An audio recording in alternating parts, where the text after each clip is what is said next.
Olá, ouvintes e leitores, sejam bem-vindos ao nosso prefácio do Ictus Podcast.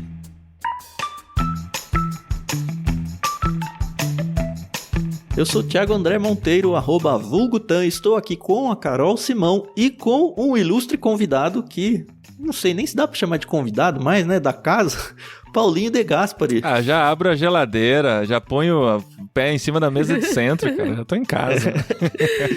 Mas esse não é o literário não, tá? O literário vem aí, vem aí. Como tá tendo a experiência de leitura coletiva com vocês lá no Discord, tanto para os livros do literário quanto para vários outros, e se você tem vontade de ler com a gente vários livros, tá? A gente tem lido vários livros mesmo. A gente criou uma comunidade literária lá, de leitura coletiva dentro do Discord, e você pode participar acessando ictus.com.br/experience. Vai estar lá no menu principal do site também. E aí lá tem o link para você fazer parte do Discord. Venha mesmo, porque é de graça, tá? A gente tá fazendo inclusive a gravação desse episódio com transmissão ao vivo para quem quiser ouvir. A gente tem feito sempre que possível as gravações dos podcasts por aqui. O pessoal pode participar via chat. Não só ouvir, mas ver também, né? Sim. Quem quer ter o desprazer de ver a nossa cara enquanto a gente grava, todos desconcertados. O Paulinho, inclusive, estava compartilhando o bronze de férias dele com a gente agora. Tá mostrando as marquinhas de verão. E o Tan aqui deitado na cama, né? Dá pra ver aqui. Quase bem à isso. vontade Tá bem no à quarto. vontade.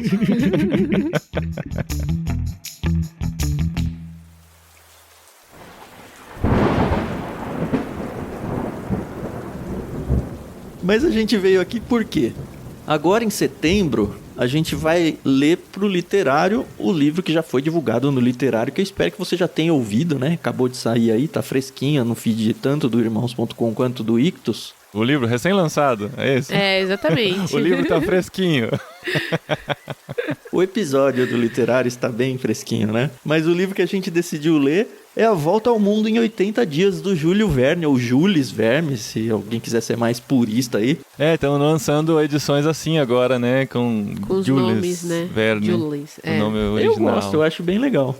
E fazia tempo que a gente não gravava um prefácio, então eu acho que vale a pena a gente explicar para o ouvinte, de repente ao ouvinte que nunca ouviu um prefácio, qual que é o propósito desse programa, né?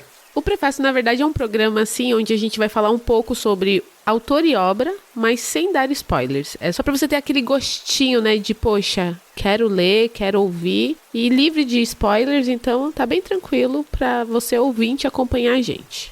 Ao contrário de muito prefácio de livro por aí, principalmente dos clássicos, que dão muitos spoilers, a gente tem que tomar cuidado pra não ler, porque todas as informações estão lá, as análises estão lá. Dá uma então raiva. A gente tem que sempre tomar um cuidado antes de ler, né? Aqui ouvir pode ficar tranquilo, mesmo porque eu li só o primeiro capítulo até agora. Exatamente isso, assim, eu comecei ontem, li o primeiro capítulo, e o máximo de informação que eu tenho é o que eu bati o olho aqui na Wikipedia. Então, assim, eu não tenho nem como dar spoilers. Não, mas essa é a ideia. Eu tô com uma edição que foi a que a gente mandou no Plano Mar, não foi, Carol? Exato. Foi em junho ou julho, então se você é assinante do Plano Mar, você já deve ter esse livro. A gente mandou a edição do Clássico Zahar, é uma edição comentada e ilustrada, belíssima, capa dura, tô com ele aqui na minha mão. Só que esse é um livro tão clássico que tem praticamente de tudo quanto é editora. Então tem a edição cara, a edição barata, qualquer uma. E eu acho que ele já está em domínio público, né? Não sei se é esse o termo exato, sim. Mas ele pode ser publicado por qualquer editor. Só a tradução que eu acredito que tenha os direitos autorais. Eles podem reservar os direitos da tradução. Mas o livro original pode ser traduzido para quantos idiomas quiser, quantas versões quiser. Tem versões juvenis, que é o livro mais fácil de ler e tal. E é curioso porque quando eu falei que a gente ia ler isso esse mês, o André, meu filho, que vai completar 12 anos agora neste domingo, ele vai completar 12 anos, ele falou, quero ler também. Eu falei, mas tem uma versão juvenil, deve ser própria para a idade dele. Mas a gente só tem essa aqui agora, vai nessa mesmo, e ele tá gostando muito, cara. Tá curtindo, ele tá se divertindo com a leitura. Isso aí. Da hora. Bom, mas a promessa é que o episódio seja curto, então foco, cara. Carol, que é a nossa biógrafa aqui, né, Carol? Ela trouxe muitas informações sobre o Júlio Verne, que eu acho que não tem riscos grandes de spoilers aí. Por falar em prefácio, né, que o Paulinho mencionou antes da gente entrar na biografia do autor, eu fico com muito medo sempre, né? E nessa edição que eu mencionei com vocês aí, do Clássicos da Zahar, ele traz umas 10 páginas de apresentação escrita por um cara que não é o autor. Isso me dá medo. É um tal de Joca Reiners Terron. E aí eu fico, putz... Esse você vai contar. Só que aí, em sacrifício a todos vocês que querem ler com a gente, eu aceitei o desafio de ler a apresentação, porque eu odeio ganhar spoilers. A Carol falou, ai, que absurdo, mas ela lê a última página. Eu não leio a última página. Eu tenho mudado isso na minha vida. Tenho me esforçado. Mas eu li pra vocês. Então, se você tá nessa edição da Zahar, eu posso afirmar e carimbar. É seguro e é muito bom. Pode ler. Que bom. Legal. Ajuda. Sensacional. É bom quando ajuda, né? Te prepara. O da Zahar, o dos outros eu não tenho a menor ideia, tá? Essa questão de eu ler a última página, ó, o que me fez mudar foi uma fala do Paulinho pra mim. A gente tem um grupo no Telegram, né? E aí eu falei, eu não gosto de assistir trailer de série, nem de filme. Eu gosto de ir lá e ter a experiência, né? Nua e crua. E aí o Paulinho falou, mas gosta de ler a última página do livro. Não. E você falou, essas duas colocações suas, você colocou no mesmo episódio. Exato. Você falou, eu tenho esse mau hábito de ler a última página, depois em outro momento, mas eu não gosto nem de ver trailer de filme. Eu falei, enfim, é hipocrisia, né, gente? Mas não tem spoiler, vai ler o final do livro. Pois é. Eu tenho me esforçado, assim, ainda não tive sucesso, mas vai acontecer. Vou aprender.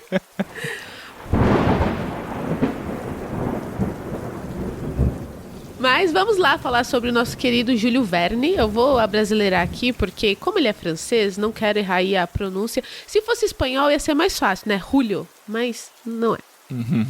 E eu acredito que, assim, tem uma galera aí que já conhece ele, né? Acho que o Paulinho também já conhece bastante coisa dele, o próprio Tam. Basicamente, ele nasceu na França, em Nantes, no século XIX, 1828. Ele faleceu em 1905, nenhum de nós ainda era nascido nessa época, né?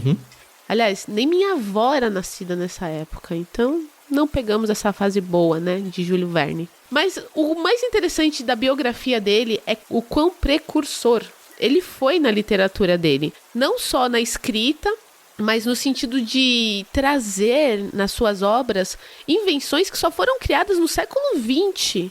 Então, tipo, televisão, ar-condicionado, helicóptero, nave espacial, viagens espaciais, que eram coisas assim, você imagina, né? Século XIX ali, 1800 e vai pra lá cacetada. É fantástico, né? Como o cara, ele tinha uma imaginação que depois parecia que a gente tava lendo Daniel. O livro de Daniel da Bíblia. O legal de você pensar isso hoje é meio lugar comum, né?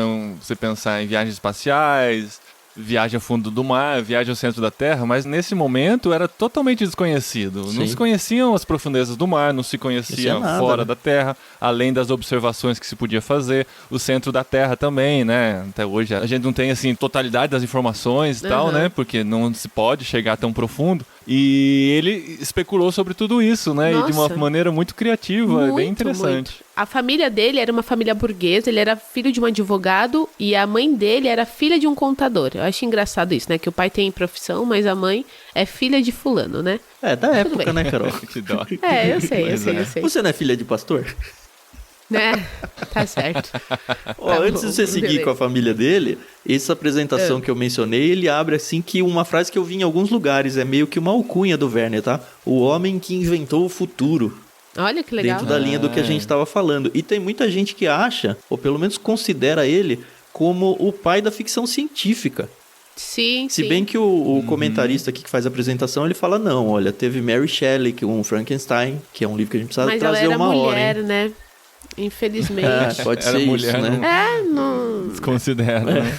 Teve outros, ele cita inclusive um livro que eu nunca ouvi falar, fiquei morrendo de vontade de conhecer, do... Como é que chama aquele que escreveu O Corvo? É o Edgar Allan Poe. Edgar Allan Poe, isso. Ele menciona o Edgar Allan Poe, que é um cara que trabalhou um pouco com mais ou menos ficção científica aí, mas ele menciona um livro dele que eu nunca ouvi falar, que relata a história de um cara que foi hipnotizado imediatamente antes da sua morte. E aí o livro conta sobre isso. Deve ser muito louco isso, já pensou? Nossa. Mas enfim, ele não consegue morrer porque ele tá hipnotizado, mas a partir do momento que sai ele morre, entendeu? É mais ou menos essa ideia aí. Que louco. Mas abri um pop-up porque eu não precisava, foi mal. Não, tudo bem.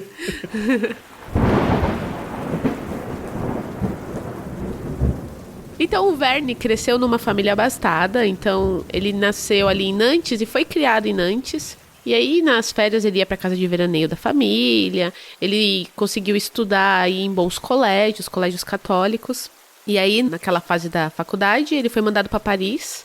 Que é o centro literário do mundo, né? Mas então, ele não foi para estudar literatura, ele foi para estudar direito, porque o pai dele era advogado e ele devia continuar, né? O pai dele pressionou ele para ser advogado muito tempo e ele não queria. Exatamente. Só que aí lá ele entra no meio das literaturas. Ele não queria, mas ele virou doutor, né? Ele fez doutorado, mas ele não exerceu. Ele foi um doutor advogado de verdade. Exato. E assim, o interessante é que ele viajava muito. Sempre viajou, assim, pelo mundo ali, pelo menos a Europa, né? Que era o mundo ali pra eles, né? É. Interessante que quando ele tinha 11 anos, ele se apaixonou por uma prima. E ele decidiu que ele ia pra Índia comprar um colar pra ela. Escondido num barco, né? Uau.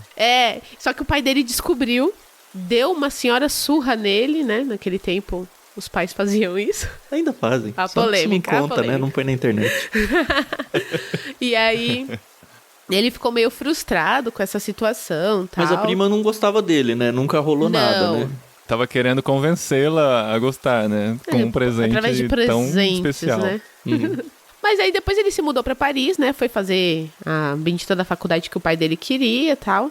E ele começou a publicar sonetos, poemas, ele gostava muito de teatro, ele tentou essa questão da dramaturgia, mas não rolou. Ele entrou na vida boêmia, né, de Paris, com literatura, com teatro, como a Carol falou. Aliás, na infância dele, e eu acho que muito se deve à infância ao que ele escreveu, a Carol falou, ele teve viagens e tudo, mas ele morava no litoral, então ele tinha muito acesso ao pessoal com barcos, ele via barcos da janela dele.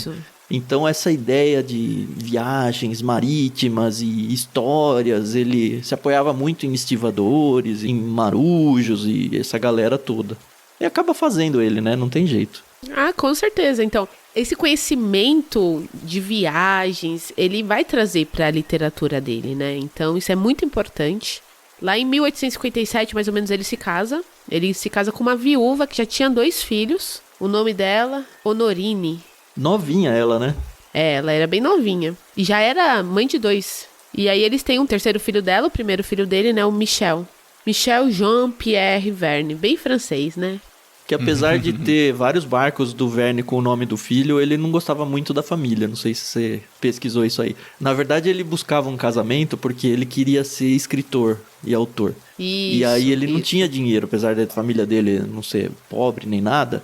Mas ele precisava de um casamento com alguém rico. Ele pede, inclusive, ajuda da mãe dele.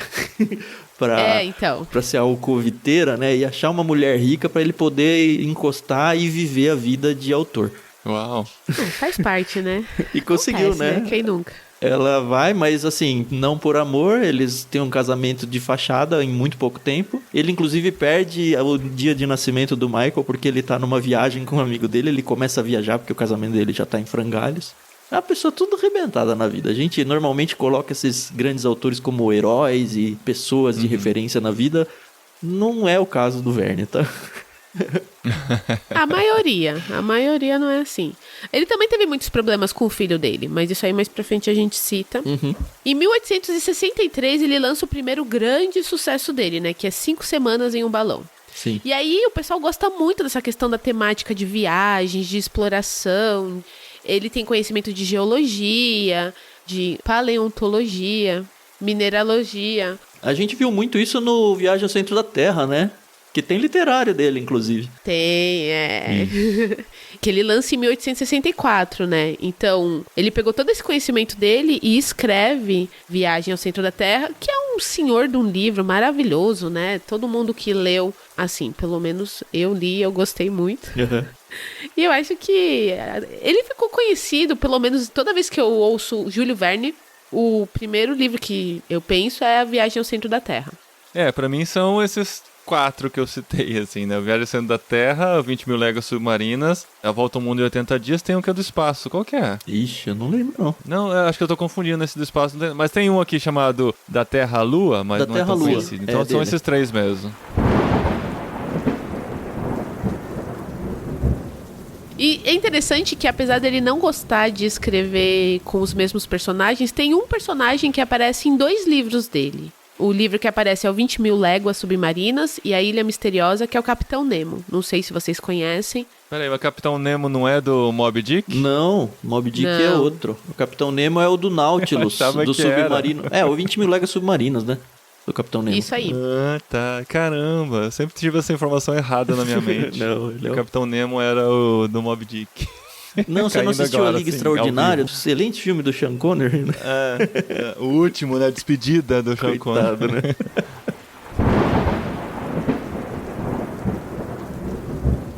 Tem uma coisa legal desses livros deles, é que eles foram originalmente lançados em folhetins, não como livro. Sim, exato. Então as pessoas acompanhavam como novelas, assim, esperando o próximo capítulo. É legal porque os capítulos eles são relativamente curtos, o que é bom pra gente fazer a leitura também, então tem boas pausas, né? E as pessoas pegavam a coisa de um jeito que transformavam a história na vida real. No caso da Volta ao Mundo em 80 Dias, por exemplo, a gente vai falar um pouquinho sobre o livro mais adiante, mas ele é motivado por uma aposta de que eu consigo fazer a viagem ao mundo em 80 dias. E as pessoas vão acompanhando a história na vida real através dos folhetins. Inclusive, tem uma bolsa de apostas na Inglaterra que as pessoas que estavam lendo, elas ficaram apostando para dizer ou prever se o personagem que se propôs a fazer a volta ao mundo em 80 dias ia conseguir concluir ou não dentro do prazo da aposta, cara. Muito louco. Caramba. Olha só. Pois é. Isso que eu tava vendo aqui na bibliografia dele, tem livros que foram publicados durante 4 anos, 3 anos. E eu acho que é por causa disso, né? Os folhetins foram sendo lançados e demorou tudo isso pra ele ficar pronto, né? Que Exatamente. Curioso. A gente tinha comentado lá atrás que ele não tinha um bom relacionamento com a família, mas não era só com a esposa dele. O Júlio Verne começou a ter problemas com os irmãos, com os sobrinhos, inclusive um sobrinho dele dá um tiro nele, na perna dele. Uau, não sabia dessa, não. Isso causou, assim, problemas seríssimos de saúde pra ele. Aliás, o Júlio Verne, ele era diabético, ele tinha problema de embolia pulmonar. Por várias vezes ele teve crises que o rosto dele ficou paralisado, então ele tinha, assim, muitos cuidados com a saúde, porque, né, a pessoa tem dinheiro, né, prefere viajar do que se cuidar, mas não julgo. São escolhas. E aí, quando o filho dele cresceu, o Michel, ou o Michael, ou como vocês quiserem chamar, ele começou a ter muitos problemas com o pai. E ele decidiu... vou cuidar da minha vida, pai. E aí, ele foi embora, ele foi aprender a ser piloto. E aí, o Júlio Verne escreveu um livro. O filho dele embarca rumo à Índia para ser aprendiz de piloto. E aí, ele lança um capitão de 15 anos.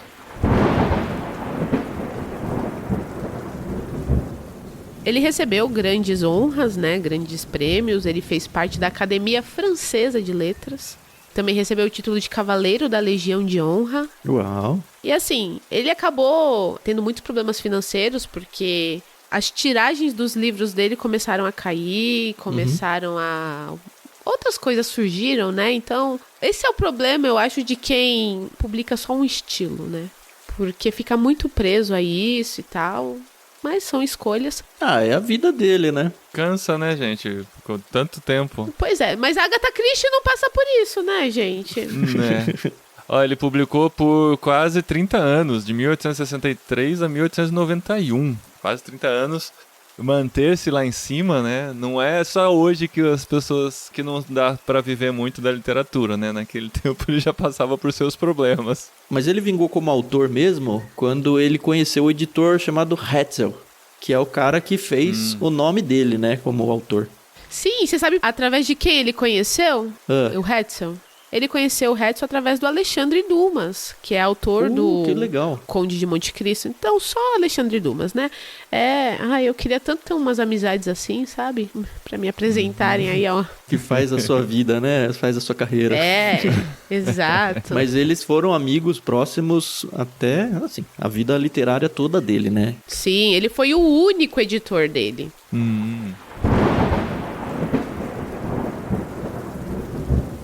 Ele morreu em 1905. Morreu. E ele viveu bastante, né? Pra época, ele tinha 77 anos e tantos problemas de saúde, como o diabetes. Ele acabou falecendo, né? E é isso, né? Essa é a grande vida dele. E agora a gente tem a oportunidade de ler, provavelmente, a sua maior obra, né? A mais difundida, com referências em tantas manifestações artísticas, cinema, teatro. Eu lembro da minha infância, um filme que passava na sessão da tarde, que era Volta ao Mundo em 80 Dias. E eu não lembro da história do filme, eu acho que ele era bem mais antigo que eu, assim. Mas tinha esse imaginário, né? Eu ficava pensando, nossa, então em 80 dias a gente consegue dar a volta ao mundo, né? E eu até coloquei na minha cabeça que esse era o mínimo de tempo que uma pessoa conseguia dar a volta ao mundo. Não existia um jeito de fazer isso mais rápido que isso, sabe? Então, como eu falei aí na casa de apostas, pra descobrir se o personagem ia ou não. Aí antes da gente entrar na história, algumas coisas curiosas que passaram em volta, assim, ou por causa desse livro, né? Ele foi publicado em folhetim, ficou super famoso. Foi o livro um dos livros principais que fez a fama do autor, mas ele foi um dos primeiros, por exemplo, que motivou campanhas de marketing para empresas de viagem, porque isso trazia a ideia de não, viajar é bom e tal, e as pessoas começaram a ir atrás, e aí fica uma dúvida, na verdade, né? Ó, o trechinho aqui dessa apresentação diz assim, ó: incitar companhias de transporte e fazer disso uma espécie de proto-marketing muito desejado pelas companhias citadas, sendo que nunca foi exatamente comprovado se Hetzel, que era o editor dele, né, ou o Verne se beneficiaram financeiramente com tais menções. Então, meio que merchandising, né, que chama isso daí hoje em dia. Sem autorização, né? Tipo, usaram a ideia. Então, e aí começaram a sair brinquedos, começaram a sair coisas em volta, assim, coisas super atuais, em volta desse livro, e eles vendendo os direitos criativos para se beneficiar disso tudo. Tanto na propaganda de agências de viagem que começaram a surgir, quanto de peças de teatro. Inclusive, o próprio Verne faz uma adaptação para peça de teatro. Vocês têm ideia de quanto tempo ficou em cartaz isso? Ininterruptos? Quer chutar, não? Não, eu não sei lá, ideia. 20 anos, um chute, assim, sendo bem generoso. 64 anos. Caramba! Ele parou por causa da pandemia. ocupação nazista, cara. 64 anos em cartaz, cara. Nossa. Cara, é tempo, um hein? absurdo, cara. E aí, como eu falei, teve a casa de apostas apostando o que ia acontecer. Você começa a ter aventureiros, porque não tinha esse negócio de dar a volta ao mundo, né? Não tinha nem estradas, não tinha tecnologia no mundo pra fazer esse tipo de coisa. Mas começa a surgir aventureiros, primeiro tentando alcançar, né? Pra ver se consegue fazer em 80 dias. E aí começa a ter gente tentando bater o recorde do personagem que a gente vai descobrir se faz ou não a volta em 80 dias. Eu não sei, então não consigo nem... Vamos sem querer fazer, dar vamos esse spoiler. lançar as apostas aqui. Lancemos as apostas. Mas, ó, em 1889, uma mulher chamada Elizabeth Jane Cochrane, ela bateu o recorde dos 80 dias, ela fez em 72 dias. E aí depois, um outro cara fez, o George Francis Train, caiu para 67 dias. E aí depois esse mesmo cara fez de novo, terceira jornada em 1892, ele caiu para 60 dias. Nossa. Antes do avião, né, cara? O que tinha... Não, muito louco. Em 1870, a primeira viagem de Train, um empresário da indústria ferroviária, foi a fonte de inspiração. A primeira viagem do quê? De Train? O nome do cara é Train? O cara é Train, que coisa louca, né? Ah, não. Eu pensei que você tava falando trem com sotaque. O Train. Não, o cara escreve aqui, ó. Feita em 1870, a primeira viagem de Train, que é George Francis Train, o sobrenome dele, um empresário da indústria ferroviária, como seu sobrenome claramente indica. Ah, deve ser por isso que chama trem, cara. Olha aí, deve ser por isso que chama trem. Pode ser, viu? Predestinado. Olha só, estamos descobrindo muita coisa aqui nesse episódio. Ele supera todas as ocorrências típicas da obra do escritor, blá, blá, blá. Ele também acho que fez essa volta. E aí, enfim, essa apresentação, ela vai citando vários casos. E aí termina com um cara, que acho que é o atual recordista, em 2013. Que ele... Aí isso aí se vale, né? Mas, enfim... Foi batido com um jato particular, o Gulfstream G650, em 2013, fazendo a volta em 41 horas. Mas ele só fez a volta, né, mesmo? Então tem que ver em qual circunferência você precisa fazer a volta. Se você estiver no Polo Norte ou no Polo Sul e der 4 passos, você dá a volta ao mundo, né, cara? No livro ele vai fazer meio que pela linha do Equador. Ali é o mundo conhecido deles ali da época, né? Uhum. E aí começa a ter outras coisas interessantes. Uma que eu achei muito curiosa é que numa adaptação para o cinema, essa apresentação vai falar de várias delas, mas uma das mais famosas, que tem a Shirley MacLaine, tem uma adaptação da história e fazem no filme uma coisa que não existe no livro. Peraí, não, você não vai falar Não, isso. não vai estragar nada. Não, porque eu tenho uma imagem na mente que pode ser desse filme. Certo. Que a volta ao mundo é feita num balão. Não tem balão no livro. Esse spoiler que eu não queria ter, cara. Eu falei, eu quero ler esse livro pra ver se em algum momento ele vai pegar o balão, porque na minha cabeça é de balão essa volta ao mundo. Então, no filme tem, no livro não tem, e o mais bizarro é que tem um monte de edição de livro que traz um balão na capa. Na capa, né? Mas não tem balão na história. Exato! Eu conversei isso com o André, meu filho. Porque o André tá adiantado na viagem. Sim. Na viagem, né? Literalmente. Eu falei assim, ele já entrou no balão? Aí o André falou, não tem balão. Aí eu falei, mas em algum momento ele vai entrar em balão. Porque eu vi em várias capas de livro que é num balão que acontece então, isso. É por causa do filme. Que curioso, Bom, quebramos um paradigma aí, ó. Quem falou que não teria spoiler, tem spoiler. Não é um spoiler, vai. Nem tem na história, né? É legal, bom saber. Pelo menos não preciso ficar esperando o balão. Não vai ficar frustrado. Quando eu tava lendo O Senhor dos Anéis lá, eu fiquei esperando alguma coisa que não aconteceu várias vezes, né? Por causa do filme. Por causa do filme. Uhum.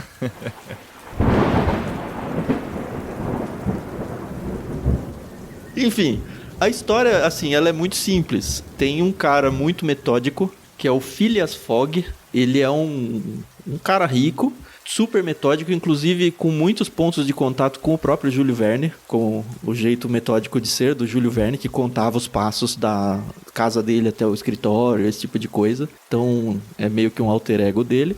E aí, numa das conversas que esse Phileas Fogg tá tendo com os amigos da alta sociedade dele, surge a ideia de fazer uma volta ao mundo. E aí fica aquele bate-papo, né? Não, dá pra fazer em 80 dias, ele fala. Aí todo mundo fala, não, você tá louco, não dá, não sei o quê. E rola, então, uma aposta com esse cara que aposta toda a fortuna dele, dizendo, não, eu consigo fazer a volta em 80 dias.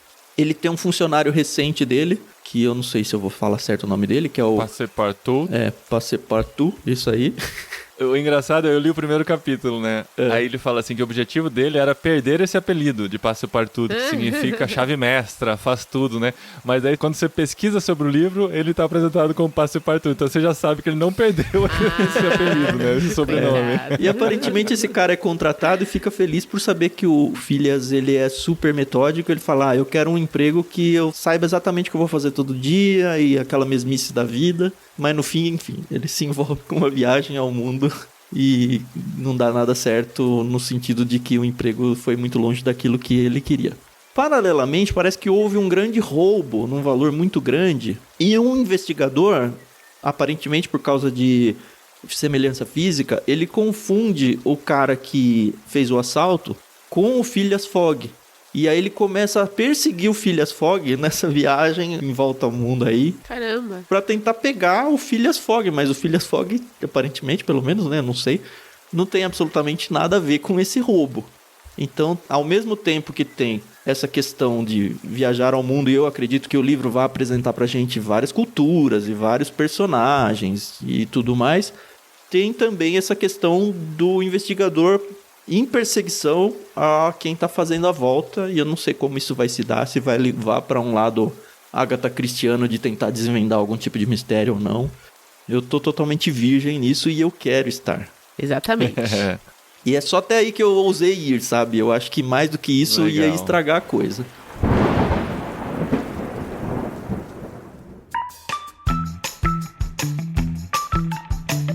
Eu tô bem curioso, é um livro que eu quero ler há muito tempo. Quando a gente leu o Viagem ao Centro da Terra, a gente até mencionou, né? Precisamos voltar pra ler o 80 dias, né? Volta ao Mundo em 80 dias, e tô muito feliz, cara, que a gente vai já estar lendo. E a viagem parece bem empolgante, e a gente vai poder dizer no final que a gente leu esse clássico. Mais um clássico aqui, né? Aí. E pra você que tá ouvindo, fica o convite pra ler com a gente, né? Vem ler junto com a gente no Discord. Lá a gente vai montar um cronograma de leitura, dá tempo de você adquirir o seu livro. A ideia é que a gente comece a ler o primeiro capítulo do livro mesmo no primeiro dia agora de setembro. Então tem uns pouquinhos dias aí para você conseguir, mas o cronograma de leitura ele tá bem espaçado, então tem dias com leitura e dias sem leitura, então mesmo que você demore um pouquinho para conseguir o seu livro, você consegue alcançar a gente facilmente. E a ideia de ler com vocês no Discord é a gente poder ir se surpreendendo e comentando junto ao longo do livro, e acreditem, quando vocês entrarem no Discord, vocês vão descobrir como isso funciona. A gente consegue preservar a experiência para que você não ganhe spoiler, mesmo que alguém esteja lendo na sua frente, tá? Funciona muito bem. Então entra na descrição do programa, ou entra lá em ictus.com.br/experience, entra no Discord. Eu acredito que agora que o Paulinho e a Adri voltaram das férias, eles devem participar lá com a gente também, desses comentários. Vamos, com certeza. E vamos junto, porque tá sendo muito boa essa experiência. É capítulo por capítulo? Tem 38 capítulos? É um para cada ou para cada bloco? Não, a gente vai seguir um cronograma de leitura por dia. Então a gente abre tópicos para a leitura do dia. Isso. Tá. É por número de páginas que a gente fez a quebra, mas depende do dia, são 3 capítulos, ou 2 capítulos, ou 4 capítulos, porque os capítulos têm tamanhos diferentes. Boa, que eu tô no Kindle, né? Eu sei que é um capítulo, né? Não preciso saber da página. É, pela quantidade de capítulos. Então pode comprar a edição que você quiser. Tem até, acho que é audiobook no YouTube. Ah, com certeza. O que eu achei no YouTube foi o audiobook da versão juvenil, que vai ser diferente. Acredito que seja, né? Ah, eu não gosto de texto adaptado. Eu ouvi o comecinho e não bateu, assim. A pessoa já tá explicando de outro jeito o protagonista. É, a gente não vai pra livro adaptado, pelo menos na experiência de leitura, tá? Eu recomendo realmente que você leia o texto original do autor, né? Deve ser muito mais legal. Uhum. Na edição que eu tenho não é um livro muito grande, tá? Se você tá assustado, ele tem um pouquinho mais de 200 páginas, então vai super tranquilo. Como eu falei, assim, é uma empreitada de praticamente um mês de leitura, lendo dia sim, dia não. Vai bem de boa mesmo. Acho que uma meia hora de leitura por dia, assim, é bem tranquilo. Fechou, né? Fechou. Espero que vocês tenham chegado aqui, estejam com vontade de ler com a gente. E agora a sua função são duas, né? Conseguir o seu livro para entrar no Discord e ler com a gente. E a segunda é convidar mais gente para ir ler junto com você e ler junto com a gente também. Então traz pessoas para dentro do Discord. A gente tem ganhado seguidores lá, vários por dia. Está muito gostoso de ver o pessoal se envolvendo. E por lá a gente tem outros livros também que, entrando, vocês vão descobrir o que rola exatamente por ali. Mas, por hora, Júlio Verne. A dica é que se você tem o Kindle Unlimited, tem lá uma versão, eu tô lendo dela, incluído lá. Então, às vezes, não precisa nem comprar. Tá boa a tradução, assim? Tá, cara, tá. Porque tem uns que é meio sofrido, né? A tradução tá boa, assim. Às vezes o linguajar é um pouquinho mais... Enfim, eu não sei se deve existir versões mais fluidas. Uhum. Essa, às vezes, dá uma engasgadinha. Tô lendo uma tradução, obviamente. Mas dá pra ler bem. O meu filho de 12 anos tá lendo e tá se deleitando. Então, vai tranquilo. Só lembrando que o Discord lá é experiência de graça. Você pode conseguir o seu livro pelo link que a gente sugere, que aí sim a gente acaba ganhando uma comissão, mas você não precisa fazer isso. Então se você pega na escola emprestado, já tem em casa, pega do vô, do tio, do pai, não importa. Só vem ler com a gente que a gente quer viver esse momento gostoso junto com vocês. Fechou? Isso aí. Fechou. Vamos ler. Dá stop e lê aqui. A gente sempre tem episódios de vários tipos de programas aí às terças-feiras, mas como você já percebeu, esse episódio saiu como um episódio extra para comemorar e incentivar você a participar dessa leitura com a gente. Até a próxima, então. Tchau, tchau. Isso aí, pessoal. Muito obrigada. Até mais. Adiós. Hasta luego. Muy bien.